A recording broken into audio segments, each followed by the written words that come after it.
আমার একমাত্র ছেলের বয়স ছিল 13 বছর 3 মাস। সে 5 ওয়াক্ত নামাজ পড়তো, রোজা রাখতো। আমি নিষেধ করা সত্ত্বেও সে প্রায় কবর জিয়ারত করত।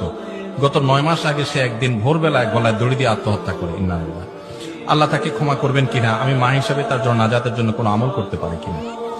আহা, এই অভাগিনী মা, তার জন্য আমরা দোয়া করি। আর তার প্রশ্ন উত্তর দিচ্ছি মা আপনার, যে আপনার ছেলে যখন এরকম টেন্ডেন্সি দেখা গেছে যে তার মন মানসিকতা খারাপ, মুভমেন্ট খারাপ, আত্মহত্যার ভয় হতে পারে, এটা অনেক সময় মানসিক রোগ থেকে হয় মানুষের মধ্যে। যদি এরকম হয় তাহলে সেক্ষেত্রে অভিভাবকদের উচিত ভালো সাইকিয়াট্রিস্ট, ভালো সাইকোলজিস্ট দেখানো, ভালো কোনো আলেমকে দেখানো, কাউন্সিলিং করা এবং তার ট্রিটমেন্ট করা, এটা করা উচিত।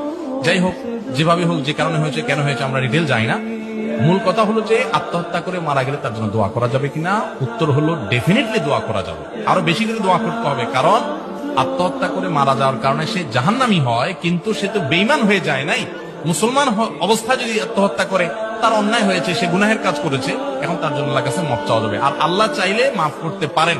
সে শিরক করে মরে নাই, শিরক করে যদি মরে তাহলে আল্লাহ মাফ করবেন না। এটা আল্লাহ তাআলা যদিও শাস্তি দিবেন ঘোষণা দিয়েছেন। আবার এখান থেকে এটা কেউ বুঝিয়ে না যে তাহলে আত্মহত্যা বোধহয় খুব সাধারণ জিনিস।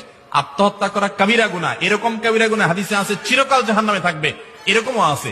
অবশ্য সেই হাদিসের ব্যাখ্যা বেশিরভাগ মুহাদ্দিসরা বলেছেন যে